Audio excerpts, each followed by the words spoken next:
Thank you, Mumu, for sponsoring this video.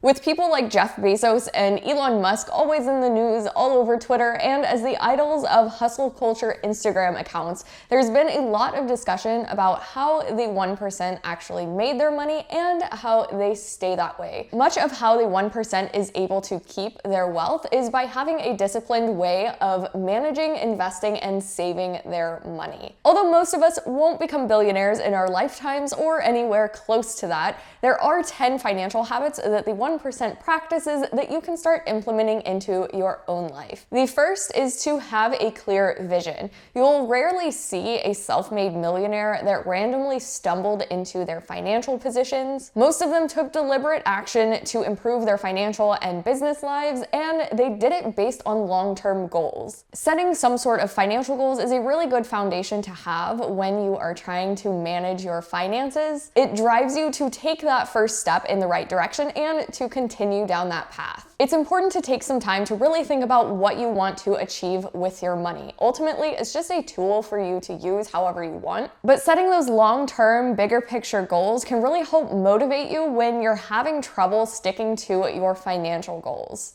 Maybe it's saving for a house, or maybe it's getting into philanthropy once you are in a position to do so. But regardless of what that goal actually is, set a time frame for it so that you are more motivated to actually reach that goal. It's been said that we overestimate what we're able to do in a year, but we greatly underestimate what we're able to achieve in 10 years. So when you are setting those longer term goals, try to aim high. Number 2 is to keep an eye on your spending. It can be really hard to avoid the lure of extravagant spending and lifestyle inflation. Surprisingly, a good portion of people who are in the 1% actually have pretty frugal spending habits. Take Mark Zuckerberg, for example, wearing the same color and style t-shirt every day instead of spending tons of money on extravagant clothing. And before you frown at that, being frugal doesn't necessarily mean depriving yourself of the things that you want or need. It's just being more mindful about where your money is actually going. The rich definitely enjoy the finer things in life, but they aren't doing so at the expense of their financial futures or their business's futures. A lot of times this just means spending below your means and keeping those expenses down and not giving into that lifestyle inflation. So instead of spending on high-priced items, you may want to consider saving or investing the rest of the money and going for a lower-priced option. For example, instead of buying a new car, you could opt for a used one. You can browse for deals on vacations and plan them in the off seasons for those locations when they're usually cheaper. And if your cell phone works and still receives all of its updates, you probably don't need to go out and get the newest iPhone. Don't feel the need to buy every piece of new tech the day that it comes out. If yours is still working, it's probably worth it to just keep it for a little bit longer. Habit 3 is to invest your money. And if you're interested in managing your money like the 1%, this is one habit that you don't want to overlook. The practice of investing has created wealth for many people, and the 1% certainly know the value of investing. A close look at the lives of the 1% will tell you that they are wealth creators, and much of that is through investing, whether that's investing through their own businesses or through stocks. In the words of Warren Buffett, the money is made in investments by investing and by owning good companies for long periods of time. If you buy good companies, buy them over time, they're going to do fine 10, 20, 30 years from now. One of the easiest things to start investing in is ETFs or individual stocks. And contrary to what some people believe, you don't have to be rich to start investing. You can start investing with whatever amount you want. And if you want an easy way to get started, using a platform like Mumu is great because there's no investing minimum, which is perfect if you want to start with a smaller amount and you can sign up in just a few minutes. Mumu is a commission-free trading app, and when you sign up using the link in the description, you're able to claim free stocks if certain criteria is met, up to a total of 5 free stocks worth up to $3,500 each. It's really easy to sign up for, so I'll walk through how you actually claim those free stocks and how to make your first investment. Once you sign up, you'll need to enter some personal information like your name, your address, your social security number, pretty much all of the information that you need for any other investing app. Now you can connect your bank account using Plaid and deposit money into your account. And remember, you can invest whatever money you have or want to invest. Once your account is approved and funded, you can go ahead and buy your first stock. For example, if I wanted to buy a share of Ford, I could type that in and it will pull up analytics that you can look at when evaluating the stock.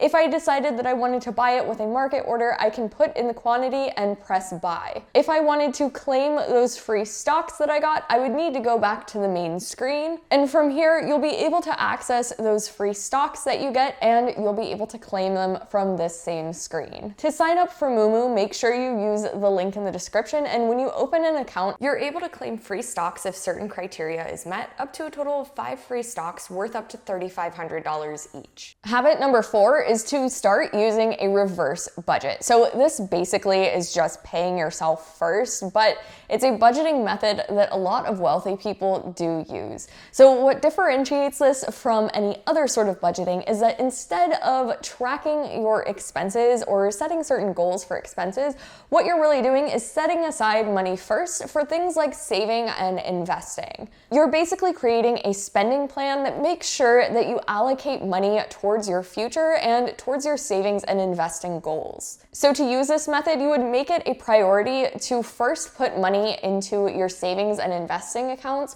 before you actually spend money on anything else. There's something called the 50-30-20 rule that a lot of people use for budgeting, and this is basically just a method of dividing your income into 3 different categories. 50% is for needs, 30% is for wants, and 20% is for savings. Now, if you wanted to be really aggressive with your savings goals, you could flip some of those percentages and try to save 30% or even 50%. It's fine if you don't actually meet those percentages, but it is good to set those goals and to keep bumping your goals up if you're easily meeting them every month. And in case you're worried about being disciplined enough to actually save that money, what you can do is to set up that money to automatically come out of your paycheck or out of your main checking account whenever you get paid.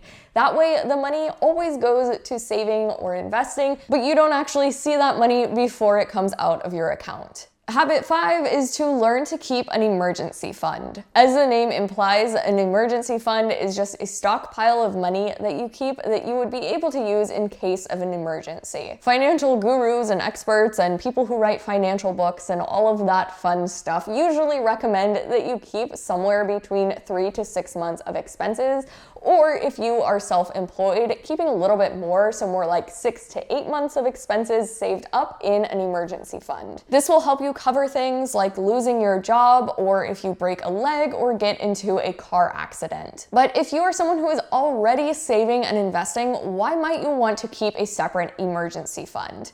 Keeping an emergency fund may help you keep more on track with your other goals and save for your other goals a little bit faster. When you know that you don't have to dip into your other savings or investments whenever an emergency pops up, and you know that that's covered, that really is going to help you make progress towards those other goals. If you have to keep taking money out of those savings and investing accounts to cater to unexpected situations, that can really slow down your progress overall. So it's best to avoid that if possible. You can keep your emergency fund in a high-yield savings account or in an investment account if you really want to amass that extra compound interest, but do be aware that if you do keep it in an investment account, there is a chance that it could go down in value, and it may not be as easily accessible as it would be in a savings account. Number 6 is to understand credit and debit. Understanding how credit and debit can work in your favor is definitely something that the 1% takes advantage of. Most of them will have the mindset that it's okay to get a loan or use credit on something like a business or a rental property or some other project that produces cash flow, but it wouldn't be okay to do the same thing to buy a couch. This is because the first goals, a business or a rental property, those are assets. A couch is not. The rental property and business will generate generate cash flow, it will make you money, and likely go up in value over time.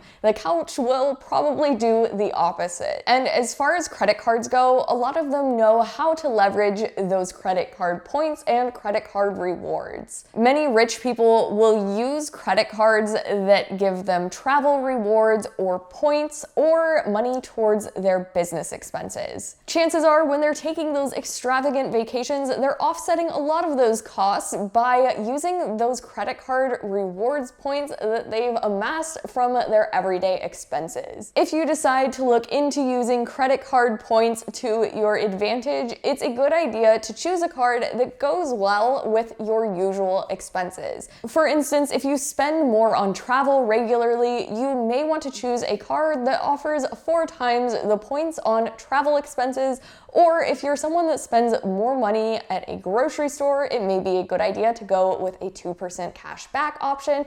Or if you're someone that runs a business that has a high overhead, it may be a good idea to go with some business credit cards. Number 7 is not necessarily the most fun, but it is to learn the tax laws. Something that the 1% definitely takes advantage of as much as they can is using every tax law that they can to their advantage, whether that's them personally or for their businesses. There are various tax advantage savings and retirement accounts that you can leverage to make more money on your investments. These accounts either offer tax-free or tax-deferred advantages, and some examples of these different account types would be things like a 401k, IRAs, 529 plans, and of course there are others as well. And if you own your own business, there are a lot of tax laws that are written to actually benefit you, like writing off your business expenses. So although learning these tax laws may be boring, it's a good idea to go ahead and learn about some of them or hire someone who knows them really well. That way you can keep more of your hard-earned money. Much of the 1% hires professional help where they can and outsources a lot of work. This includes things like doing their taxes and hiring lawyers to make sure that their financials are all lined up and that they're doing everything legally and properly. Although there are a ton of free resources online and a lot of books and information available, and managing your money can 100% be done by yourself, in some cases it may be a good idea to seek out that professional help, especially if you are getting into intricate tax codes and really complicated business structures and things like that. It may be a good idea to hire a CPA or someone else who really knows those laws well and who knows how to get you the best return on your money. Number 9 is to get in the habit of educating yourself. Maybe you're wondering what education has to do with managing your money, but much of the 1% is very dedicated to making sure that they're up to date on all of the newest information, they're staying educated, exploring new ideas, and improving their knowledge of finances, wealth creation, and business. People like Bill Gates openly talk about setting aside an entire week a year dedicated just to reading and thinking, and Warren Buffett also emphasizes the importance of reading. They read to educate themselves on the principles of success, to just get a better idea of what's going on in the world, and to get themselves thinking in different patterns and to spark some new ideas. Habit 10 is to have a system for your money. Some people divide their money into different categories or buckets, and they separate that money out into different accounts so that they have very specific savings goals for those different categories. The benefit of doing it this way is that you're probably going to be less likely to cheat and move money around if that money has a dedicated purpose when it's sitting there in your savings account. So you could open up a different account for each of these buckets, or you could just keep it in one account and keep track of it on an Excel spreadsheet. But a few ideas for these different categories would be necessities, emergencies, investments, education, fun, and giving. Of course, you could add any other categories that you want or change any of those, but the idea here is that you're giving your money a specific purpose by categorizing it. Consistent practice of these habits can definitely have a positive impact on your financial life. All you have to do is start making those small steps in the right direction and actually make them into habits.